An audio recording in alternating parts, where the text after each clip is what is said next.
think this points us back to the issue of how are we going to make sure that we make education a priority. With higher education, the issue that we have is, as was stated earlier, even though investment was put in Bright's futures and that money was supposed to be line item to come out of the lottery, they have significantly reduced Bright futures at this point. So now the students that want to go to higher education, those that can't afford or may not have the money to do so, or don't have the ability to do so as often now as they used to, because it's been reduced to by several percentage points. I believe it's down to about 30%, something around there. And so they just don't have the ability. This is the issue that we're dealing with. We can't just say we support education and not follow through with making sure that our actions are following what we say. If we care about education, we'll make sure that Bright Futures continues to be funded, and it's funded at an appropriate level so everyone has access to higher education. One more question, then we're going to get to your wrap-up statements. I'm really thankful for all of your time tonight. This is a question that deals with our economy because we have incredibly high unemployment. This person supports ending the trade embargo with Cuba. They'd like to know if you do as well. And what can you do as a state legislator to help re-engage the economy with Cuba by ending the embargo? Let's begin with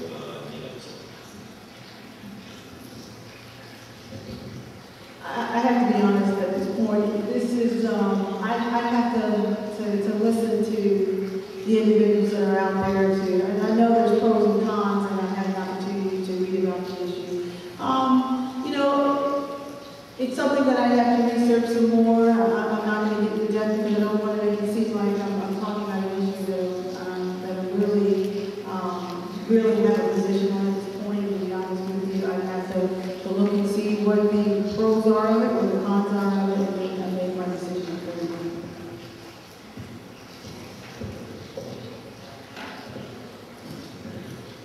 Yeah, I think probably many of you have been following this in the newspaper and what's going on in Cuba right now, but at this point, 95% of the people in the country of Cuba work for the Cuban government. So if we put more money into Cuba, unfortunately, that money is not going to the people. That money is going to Fidel Castro.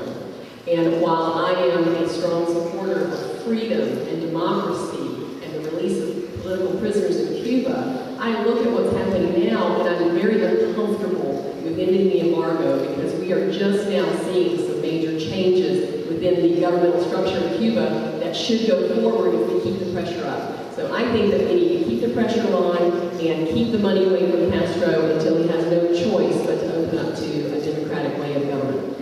I have some concerns about ending the embargo for the same reasons that were stated. But by the same token, I look at it something that we've had in place for 50 years that hadn't had the desired effect yet. So every now and then we need to reevaluate and see what's going on. There is one thing that we would have the potential to do that would produce jobs and boost our economy in Tampa Bay. And it's something that's being worked on right now. And I would be willing to help in every way possible to make this happen. And that is that currently there are 3 gateways where people can legally travel from the United States to Cuba. And I believe they are Miami, New York, and Los Angeles.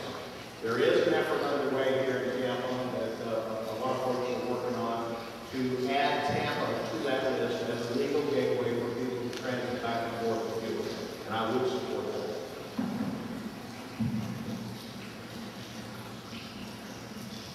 All right, you guys have been fantastic tonight. The candidates up here are incredible, and just your patience and willingness to sit here and listen to this has been fantastic. I'd like to have you now take 1 minute to summarize your candidacy and talk about what you can do for the state of Florida. And this time, Dana, we'll begin with you, and Jack, and then Amy. Thank you all for coming. Thank you for staying. I know it's been a long night, but it's been a pleasure to talk with you. And these are all excellent questions. It shows that you are very engaged in what we have going on in this community and in the state and what we're doing. And I can assure you that I will always listen to you and be your voice of reason in Tallahassee. I will always look at two sides of the issue, and I will always read the bills. Not very many people will say say that. I believe that my background as an attorney and a longtime resident puts me in a position to be very effective very quickly, and my role as a mother and a parent puts me in a position to be able to relate very well to the issues that many of you are facing every day. And so with that, I would just ask for your support on November 2nd, your vote. I have yard signs and bumper stickers out there, and if you are so inclined, please pick one up and take it home with you. Thank you very much.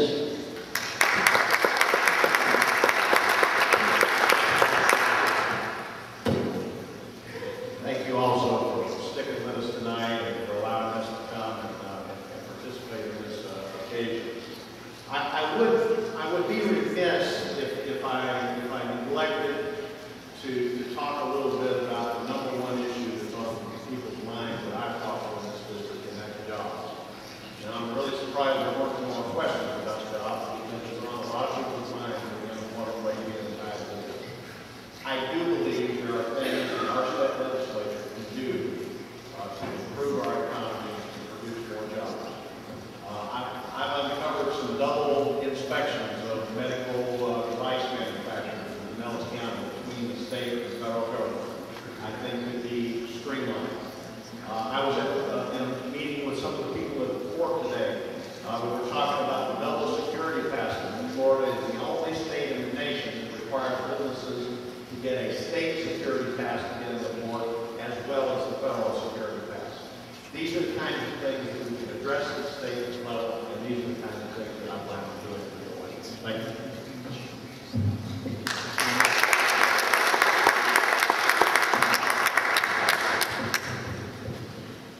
Tallahassee is never going to move forward in a positive direction unless Tallahassee has leaders that are committed, leaders with character, leaders with integrity, leaders that carry forth justice. And that is the type of leader that I will be. You know, we keep electing officials that all they care about is their own bottom line in their pockets, or what special interests that they have to lean towards. You know, I'm an individual that is not going to have that issue. I'm not going to be controlled by lobbyists. I'm an individual where you can have the opportunity to have access to me in my office. I'm open to hearing your concerns, and I will represent you to the best of my ability. Please go to my website at LenaHayden.com. Please talk to me afterwards. I want to talk to you more. I've had an opportunity to be around South Tampa and to hear from you, but I want to hear from you more. Go to LenaHayden.com, look at my website, and please vote for me on November the 2nd. Thank you very much.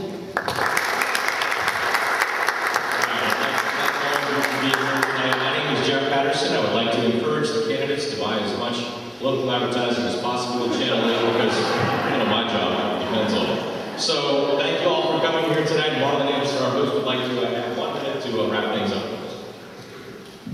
Okay, well, you guys stayed to the bitter end. Thank you very much. I know it's kind of late, but on that note, how did you all like this?